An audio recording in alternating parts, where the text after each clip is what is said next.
So, Tiffany, tell us about private life. Okay, well, last month brought further casualties in the assault on private conversation. Paul Overton, the Director of Strategy for Labour, resigned after WhatsApp messages that he had sent in 2017, in which he described playing a game of snog, marry and avoid, talking specifically about Diane Abbott, were somehow mysteriously released. He mentioned at the time that he thought it was unfortunate that he would have to resign for what was essentially messages that were 8 years old but be sent in private, but he accepted that he had actually done something wrong. Shortly after, police officers in the pub, that traditional sanctuary of the sharp and unguarded tongue, were filmed sounding off about women and migrants by a BBC undercover reporter for the programme Panorama. Neither scandalous for long, they join a lengthening catalogue of such exposures, each chipping away at the public-private distinction, that fundamental boundary that until recently liberal societies understood as worth preserving, essential, as Glenn Kundera put it, for man to live free. So privacy and private life isn't a natural phenomenon. It exists in only a short period of time in Western society. Privacy is something that effectively came out of political struggles. So if we think back to even something like Roman society, toileting, as anybody would know who's been along Hadrian's Wall, was a much more communal practice than it is today. Equally, in 17th century England, sex outside marriage was illegal. People effectively did not have a private life. Privacy was discussed in the 17th century as something that only murderers and adulterers would have. Or as another person put it in the 17th century, do nothing in private that you wouldn't do publicly. Do nothing in private that you wouldn't do in front of others. My argument is that we're heading in some sense to that kind of outlook today.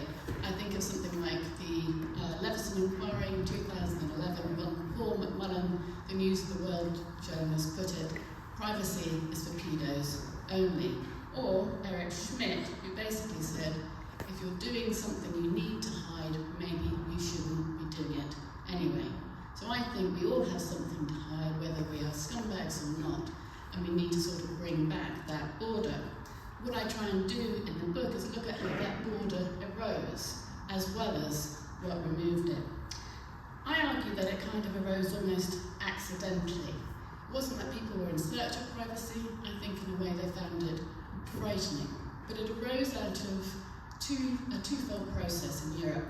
One, which kicked it off, was a Protestant Reformation, which kind of instigated a kind of challenge to authority and authorising of the individual.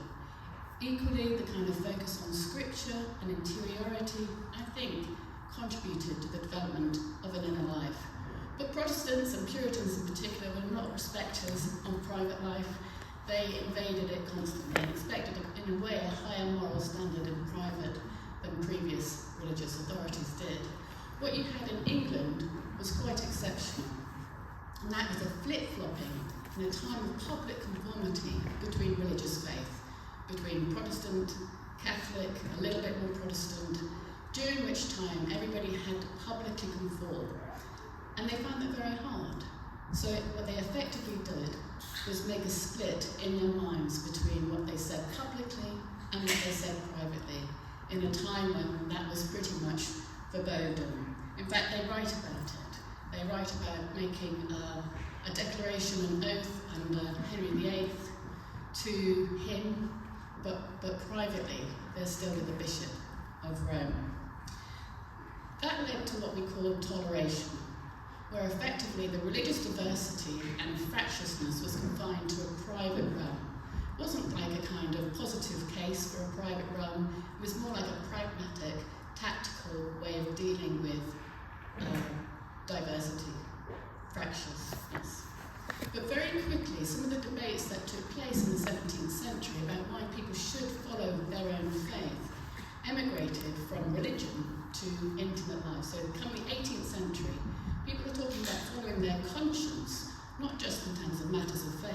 but in terms of their sex life. And there's a dramatic change in sexual practices.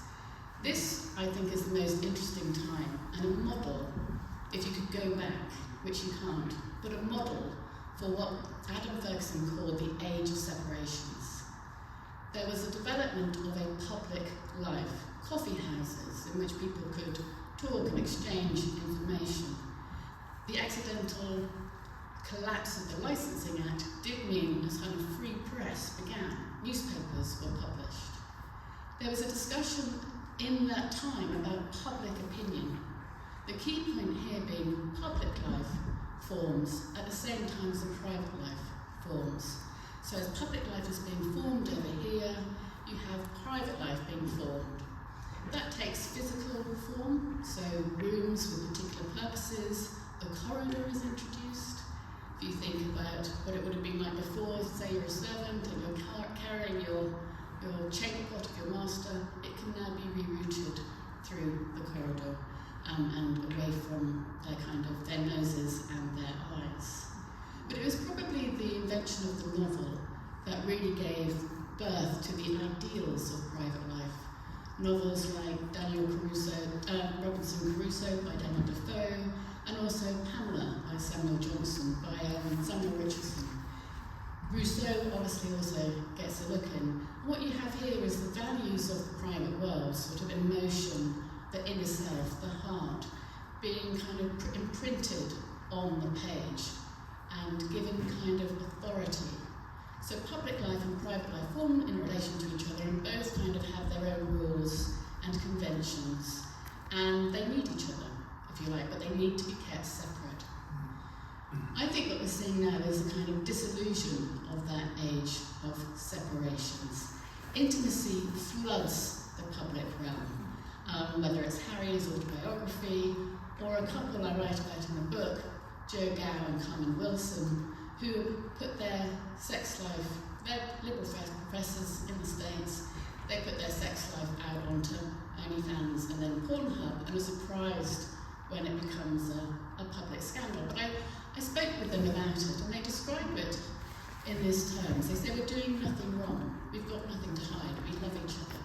There's no sense from them, and although they're extreme, I think they represent something quite mainstream, there's no sense from them that there are some things that you would keep private, not because they are wrong, but because putting them in the public realm changes them.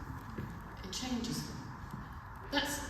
They're almost like a kind of Diogenes, masturbating in the marketplace. I think there's also an intrusion into the private realm. So one example might be digital ID, but more interestingly, because I don't think this is so much about the state, although the state is a question, it'd be something like consent classes in the States for young people. So if you're at university, you effectively have to sign up not only for consent classes, but consent with your prospective partner before you get off with them. Or if you're in Britain here and you want to conduct a relationship with somebody at work, it is now customary that you talk to a line manager or somebody superior. So there's a sort of sense in which private matters are open to authority as well.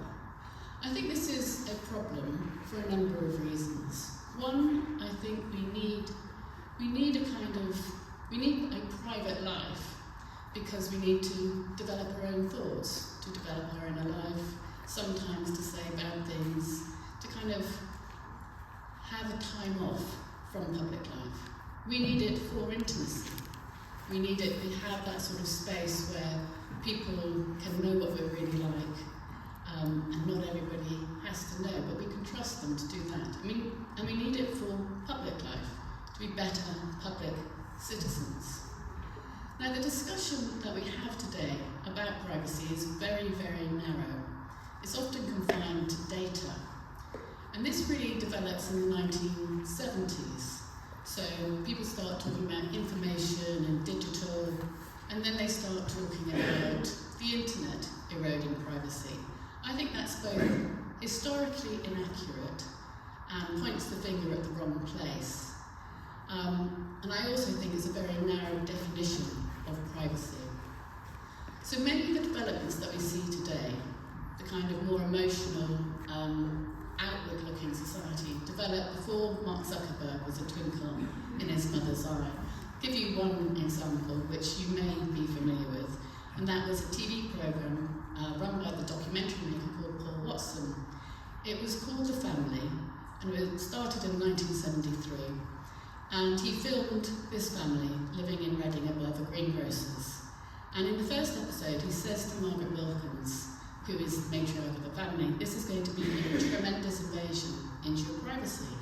And she says, yes, we've talked about this, and we think it's a really good idea, because real life isn't like the life that you usually see on television. It's not always clean kitchens. You know, she sort of points to her kitchen, which is not particularly clean, as they're eating fish and chips over their Formica table.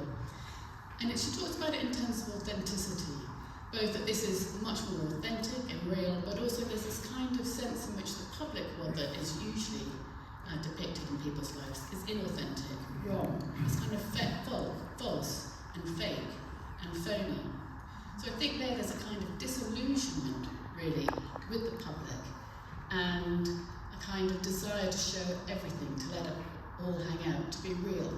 No sense that you might have different sides, really, of a public face and a private face.